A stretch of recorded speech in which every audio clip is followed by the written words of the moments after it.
Sumatera Selatan. Ada seorang putri raja bernama Putri Jelitani. Namun, ia akrab dipanggil Putri Kemarau karena dilahirkan pada musim kemarau. Ia merupakan putri sematawayang sang raja.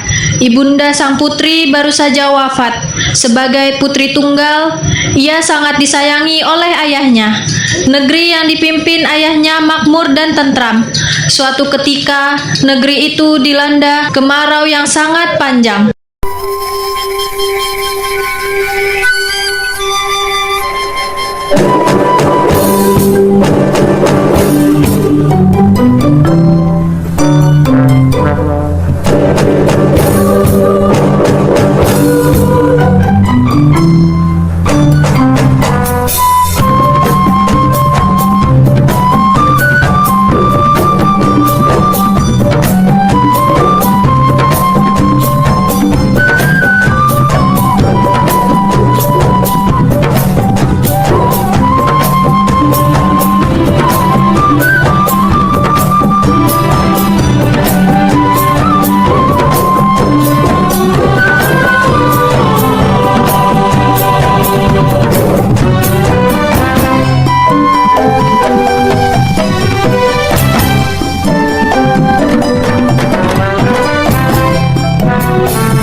Hai Besti, apakah kau melihat keadaan kerajaan akhir-akhir ini?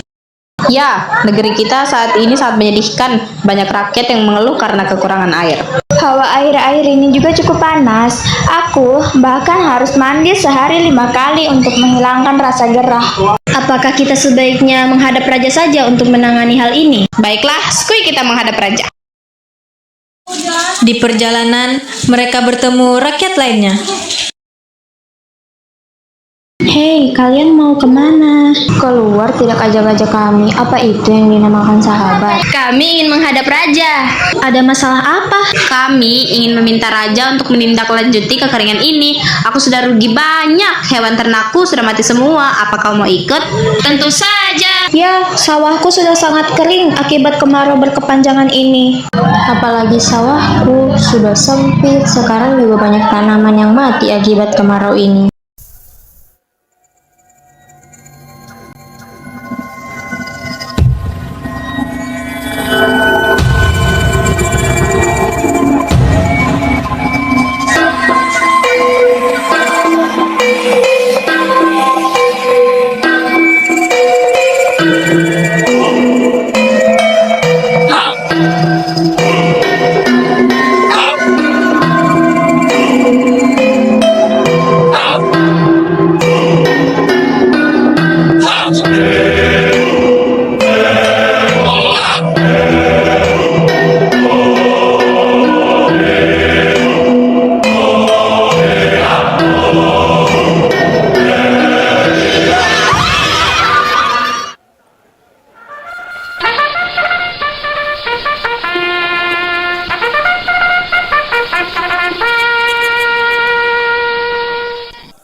Wahai Pramal, niat saya ingin mengumpulkan kalian di sini adalah ingin menanyakan tentang kekeringan yang sudah melanda kerajaan kita begitu lama.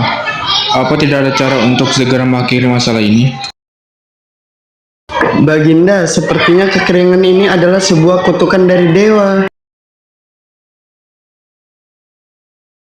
Sepertinya, jika kekeringan ini ingin segera selesai, kerajaan ini harus mengorbankan salah seorang penduduknya.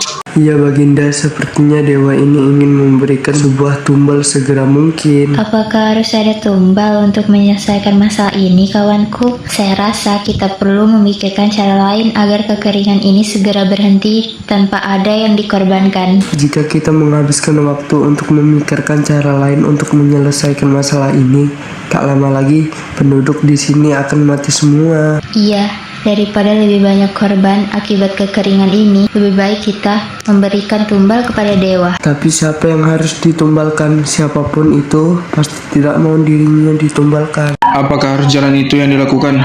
Lalu syarat apa yang harus dipenuhi? Mau tidak mau, kita harus melakukan cara ini, Baginda. Ada hal yang harus dipenuhi, Baginda, antara lain penduduk tersebut harus wanita, sebelum menikah, masih suci, bertinggi 167.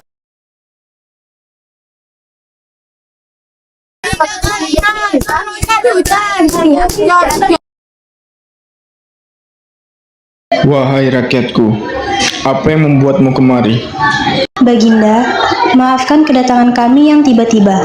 Maksud kedatangan kami ke sini ingin meminta Baginda untuk menindaklanjuti permasalahan yang ada di negeri kita.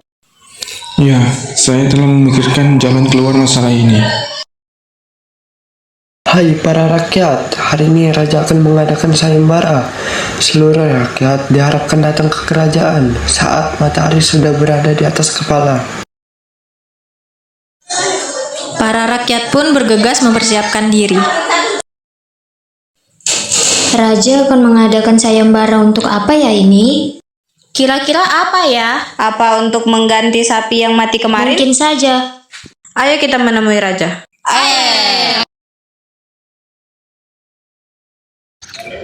Baik rakyatku, tujuan saya mengadakan sayembara ini adalah untuk menyeleksi siapakah yang menjadi penolong kerajaan kita dari kekeringan ini. Mengapa kami para rakyat yang harus berkorban, Raja? Iya, Raja. Mengapa harus kami? Saya tidak setuju. Ya, saya juga tidak setuju. Saya juga. Kalau begitu, saya juga tidak setuju, Raja. Harap tenang para rakyat, karena perintah Raja itu mutlak. Saya memiliki usulan Baginda Raja, mengapa tidak putrimu saja? Aku tidak rela jika putriku yang harus mengorbankan diri untuk kerajaan ini. Karena dia salah satu yang belum dites dan rupanya dia memiliki seluruh syarat yang telah saya tentukan kemarin. Lantas engkau tega, Raja, harus mengorbankan salah satu rakyatmu. Jika putriku yang harus mengorbankan diri, lalu siapa yang melanjutkan tahtaku? Yakin para rakyat bisa memimpin kerajaanku. Sudah para rakyat dan raja, apa salahnya kita mencoba mengetes putri terlebih dahulu? Toh, belum tentu putri benar-benar memiliki seluruh syarat yang ditentukan. Baik semuanya, aku akan memikirkannya terlebih dahulu. Saat malam hari, Putri bertemu ibunya dan sedang mengatakan sesuatu. Anakku, lakukanlah hal yang memang menurutmu benar. Jangan hanya berpikir untuk dirimu sendiri. Pikirkanlah juga kerajaan dan rakyat kita. Pasti nanti dirimu akan selalu dikenang dan diabadikan menjadi sesuatu. Nanti ayah sendiri. Ayahmu sudah tahu dengan konsekuensi yang akan ia ambil. Sekarang, semua ada di pilihanmu. Jadilah putri yang bijak kebanggaan semua orang. Ratu menghilang dan akhirnya putri mau menjadi korban. Ayah, aku bersedia. Kapan ritual itu akan dilakukan? Apakah kamu serius, putriku? Akankah lebih cepat lebih baik? Kekeringan ini sudah melanda kerajaan kita terlalu lama. Besok, sebelum ayam berkokok, kita akan memulai ritualnya.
Akhirnya, kekeringan yang melanda kerajaan berakhir dengan selesainya ritual yang Putri jalani. Dari tempat ritual tersebut, terbentuk sebuah danau yang sangat jernih dan airnya digunakan untuk memenuhi kebutuhan rakyat dan pertanian.